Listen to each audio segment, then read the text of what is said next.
Charles Robert Darwin ছিলেন একজন জীববিজ্ঞানী। তাহার থিওরির মধ্যে এই মানুষ জাতি যে বানর বা শিম্পাঞ্জির কাছ থেকে ইভলিউশনের মাধ্যমে শারীরিক বা দৈহিক পরিবর্তন করে আজ পৃথিবীতে একটা সেরা জাতিতে পরিণত হয়েছে। যবে থেকে ইভলিউশন হয়েছে সেই দিন থেকে বানর বা শিম্পাঞ্জি এবং মানুষের মধ্যে শারীরিক কিছু মিল এবং অমিল রয়ে গেছে।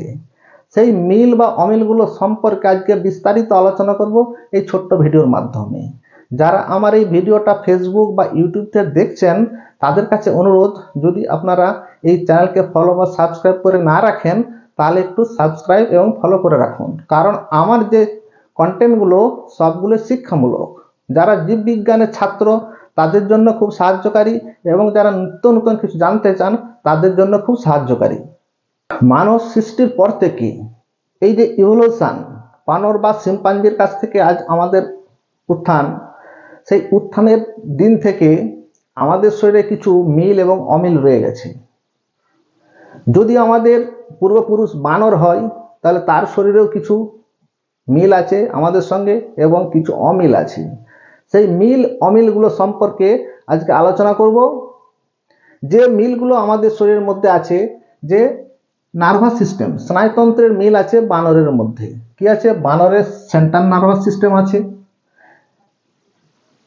পিএনএস পেরিফেরাল নার্ভাস সিস্টেম আছে, sensory organ like eye, nose, tongue and skin.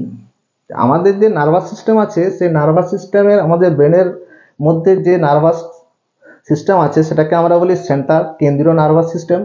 R peripheral nerve হচ্ছে মাথা থেকে নিচের দিকে সারা বডির যে নার্ভাস সিস্টেম আছে সেটাকে আমরা বলি পেরিফেরাল নার্ভাস সিস্টেম। আর সেন্সরি অর্গান, যে ইন্দ্রিয়গুলো আছে তার মধ্যে আই, নোজ, টাং, স্কিন। আমাদের যে সেন্সরি অর্গান বা ইন্দ্রিয়গুলো কি, যে চোখ, নাক, জিভ এবং চামড়া, এগুলো হচ্ছে আমাদের সেন্সরি অর্গান। সেরকম বানরেরও আছে। আর আমাদের হার্টে 4টে ভালভ আছে। কি কি? যে tricuspid valve, pulmonary valve, mitral valve এবং অ্যাওর্টিক ভালভ। এই 4টে ভালভ কিন্তু মানুষেরও আছে এবং বানরেরও আছে। ইন ডাইজেস্টিভ সিস্টেম, আমাদের ডাইজেস্টিভ সিস্টেমের মধ্যে যেগুলো আছে সেগুলো বানরেরও আছে। যেমন mouth, oesophagus, stomach, small intestine, large intestine, liver and pancreas. এই প্যানক্রিয়াসের মধ্যে কি আছে? যে এনজাইম, অ্যামাইলেজ, লাইপেজ এবং ট্রিপসিন, এগুলো আমাদের হেল্প করে হজম করতে। আর কি থাকে? আমাদের যে মুখগহ্বরে যে প্রাইমারি দাঁত থাকে, মানে জন্মের পরে যেটাকে আমরা দুধে দাঁত বলি, সেটার সংখ্যা কতগুলো? যে 20 পিস। এগুলো আবার ভেঙে যায়, ভেঙে যে নতুন করে পার্মানেন্ট টিথ তৈরি হয়, সেগুলোর সংখ্যায় কত? 32টা। এগুলো হচ্ছে বানরেরও 32টা থাকে আর আমাদেরও 32টা থাকে। হিউম্যান স্কেলিটন, আমাদের যে বোন, হাড়ের মধ্যে, সেই মেরুদণ্ডের মধ্যে কি থাকে? 206খানা হাড় থাকে। তার মধ্যে অ্যাক্সিয়াল স্কেলিটন হচ্ছে 80 পিস আর অ্যাপেন্ডিকুলার স্কেলিটন হচ্ছে 126 পিস। মোট হচ্ছে 206 পিস। এই 206 পিস হচ্ছে মোট হাড় আছে আমাদের শরীরে এবং বানরের শরীরে। কিন্তু বানরের লেজ থাকার জন্য 3 পিস এক্সট্রা আছে। আর আমাদের যে সংবহনতন্ত্র, আমাদের শরীরে যে রক্ত চলাচল হয় তার জন্য যে ট্রান্সপোর্টেশন সিস্টেম, সেটা বানরের শরীরেও আছে। আর কি আছে ব্লাডের মধ্যে? আমাদের রক্তের মধ্যে মেন কি কি থাকে? প্লাজমা থাকে, আরবিসি থাকে, ডব্লিউবিসি থাকে, প্লেটলেট থাকে। এগুলো কিন্তু বানরের রক্তের মধ্যেও আছে। আর আমাদের যে গ্রুপ এ, বি ও এবি, এই গ্রুপ কিন্তু বানরের রক্তেও আছে। এই গ্রুপেরও মিল আছে বানরের শরীরে। বুঝতে পারলাম কি, যে আমাদের শরীরের সঙ্গে বানরের যে মিলগুলো আছে সেগুলো হচ্ছে এইগুলো। এবার আলোচনা করব যে অমিলগুলো আছে সেই অমিলগুলো সম্পর্কে। একটু আগে আমি কি আলোচনা করেছি? যে বানরের শারীরিক মিল কি আছে মানুষের শরীরের মধ্যে, সেই মিলগুলো সম্পর্কে আমি আলোচনা করেছি। এবার করব ডিফারেন্সটা, অমিল কি কি আছে, যে মানুষের শরীরে আলাদা এবং বানরের শরীরে আলাদা। যেমন হচ্ছে প্রোটিন, হিমোগ্লোবিন। বানরের রক্তের মধ্যে প্রোটিন এবং হিমোগ্লোবিন একটু আলাদা ধরনের। এই আলাদা ধরনের জন্য কি বানর সুবিধা পায়? যে তার অক্সিজেন সাপ্লাইটা সারা শরীরের মধ্যে বেশি হয় এবং তার জন্য বানর দ্রুত গতিতে ছুটতে পারে। আর কি ক্লোটিং টাইম, বানরের হচ্ছে ক্লোটিং টাইমটা বেশি রক্তের, কারণ বানরের রক্তের মধ্যে ফাইব্রিন এবং ফাইব্রিনোজেন পরিমাণ বেশি আছে মানুষের থেকে। এই জন্য বানরের কোথাও কেটে গেলে সঙ্গে সঙ্গে রক্ত বন্ধ হয়ে যাবে।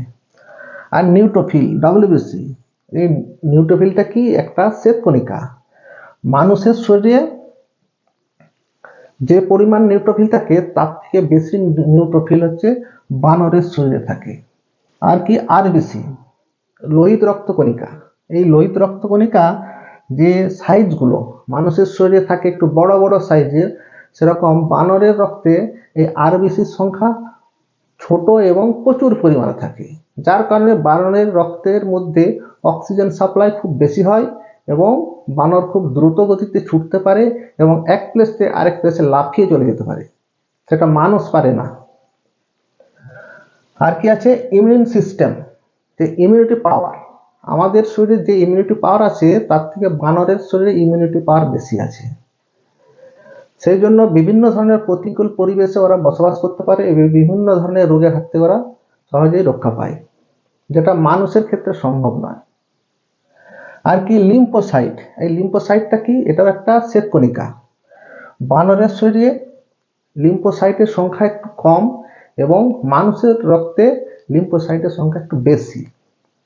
অনেকের মতে আমরা নাকি সমুদ্রের জল থেকে এসেছি, তাই আমাদের রক্তের স্বাদ লবণাক্ত। আর জীববিজ্ঞানী চার্লস রবার্ট ডারউইনের মতে তার থিওরির মধ্যে থেকে আমরা জানতে পারি যে আমরা নাকি বানরের কাছ থেকে এসেছি, যে আমাদের পূর্বপুরুষ হচ্ছে বানর। আর আল্লাহ হচ্ছে আল কোরআনের মধ্যে সূরা আস-সাজদার মধ্যে আয়াত নম্বর 7 এবং 9 মধ্যে স্পষ্টভাবে জানিয়ে দিয়েছেন যে তিনি তার সমস্ত সৃষ্টিকে উত্তম রূপে সৃষ্টি করেছেন এবং মানুষকে সৃষ্টি করেছেন কাদামাটি থেকে। তার বংশবৃদ্ধির জন্য তার তুচ্ছ তরল পদার্থের নির্যাস থেকে বংশবৃদ্ধি ঘটিয়েছেন। পরে তাকে সুষম করেছেন এবং তাকে ফুঁকে দিয়েছেন রুহু, তার নিজস্ব কাছ থেকে। তারপরে তাকে কি দিয়েছেন, চক্ষু, কর্ণ, অন্তঃকরণ, এবং শেষে কি বলেছেন, তার জন্য কৃতজ্ঞতা প্রকাশ করতে বলেছেন। আপনাদের কাছে একটা প্রশ্ন আমি রেখে দিচ্ছি, তাহলে আপনারাই ভাববেন আমরা কোথা থেকে এসেছি। কারণ পৃথিবীতে বানর, শিম্পাঞ্জি আজও অবস্থান করে আছে। তাদের বাচ্চা, বানরের বাচ্চা বানরই হয়, শিম্পাঞ্জির বাচ্চা শিম্পাঞ্জি হয়, কিন্তু মানুষের বাচ্চা মানুষই হয়।